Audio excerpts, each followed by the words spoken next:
This is Dr. Bill Korter, and with this presentation, I again want to come with one question. Is the news, evening news, growing more toxic? And really it applies more to just the evening news. It's almost all news, but especially the evening news and the 24-hour TV channels that give us the news. From my standpoint, they have grown progressively more negative, progressively more toxic. As I've explained previously, good news is like a good relationship. It lifts you up. A good connection lifts you up. A bad connection brings you down. Bad news tends to bring you down. And it brings you down not only emotionally, but it brings you down in terms of your physical health. And so there's a disadvantage for negativity. And that negativity, whether it's from a person, a group of people, or the TV, is a factor in your health, and it's a factor that's often overlooked. Let me highlight a couple things. The English language is a language that has around 500,000 words. The Romantic languages, French, German, etc., Italian, they have around 250,000 words, 300,000 words, in that range. So English is a huge language. But what counts is not the quantity of our words. What counts is the positive versus negative ratio of words. And this may surprise you. They have done studies on the Webster Dictionary. Number of positive words to negative words is 1 to 3. There are 3 times more negative words in the English language than there are positive words. If you have trouble with that and don't believe it, here's a litmus test for you. Give yourself 3 minutes, and in 3 minutes, write down every single positive word you can think of, as fast as you can. And when that's done, the 3 minutes, put on the timer, do another 3 minutes, but write down every negative word you can think of. What you'll find is those negative words come much easier, quicker, and the list is much, much longer. So we're all kind of slanted by our language to be a little more negative.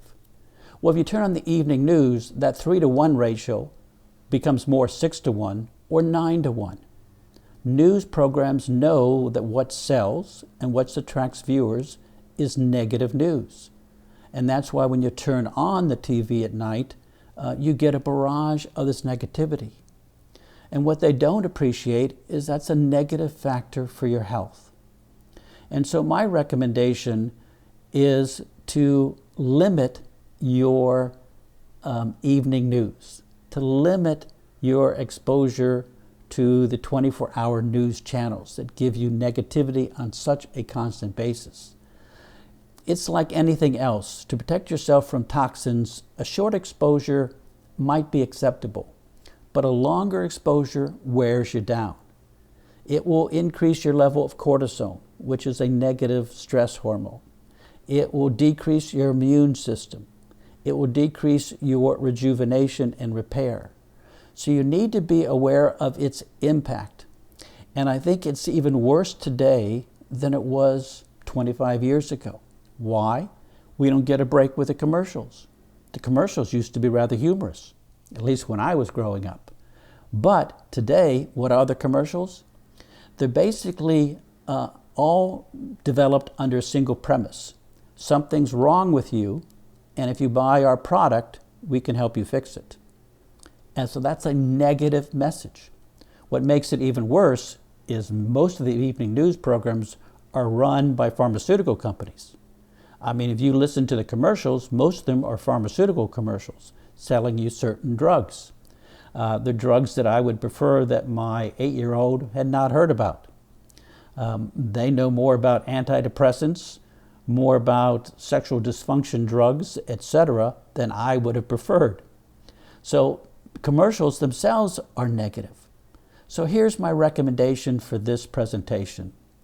I think awareness is what we all need to develop.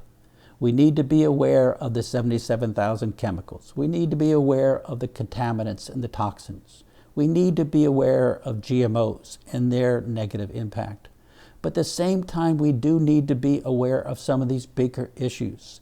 the issues that become part of our daily life without our real awareness. And I think TV and negative news is one of them. So my suggestion is the following. Limit your evening news and shift to some other source. I think the internet is a great way to take news. There's very little on TV that you're not going to find on the internet. One of my heroes is Napoleon. He opened his mail once a month. He had the general belief that if anything negative was going to get to him, it would get to him quicker than once a month. And so he never opened his mail. And the same is true for all of us. We receive tons of junk mail, and junk mail equates to the news on the TV. So yes, we all need to be educated. We all need to know what's happening around the world. We need to know what's happening with climate change and with global warming and all the key issues. But we don't need to sit in front of a TV and allow it to decrease and degrade our health. So that's the habit that I'm hoping that you develop with this presentation. Be aware of one more toxin. Be aware of the role of TV. Be aware of the role of negative news and negativity in general. And see if you can't make some modifications where you balance it. And I'll end with a counterpoint. Remember Norman Cousins. He was the man who was deathly ill, checked out of the hospital, and moved himself into a hotel. What did he do? He put on his favorite movies, his favorite shows, the shows with laughter and with positive, and he watched them 24 hours a day. And he got well. And what they realized is that laughter and positivity increases your health. It increases your immune system. It allows your body to better recover, better repair, better rejuvenate.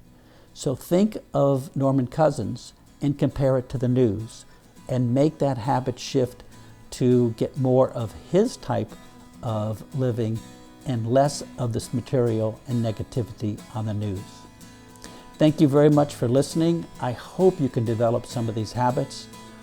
If you're interested in them and want to get to have better health, please subscribe. It's free. Let's educate each other. Let's learn together.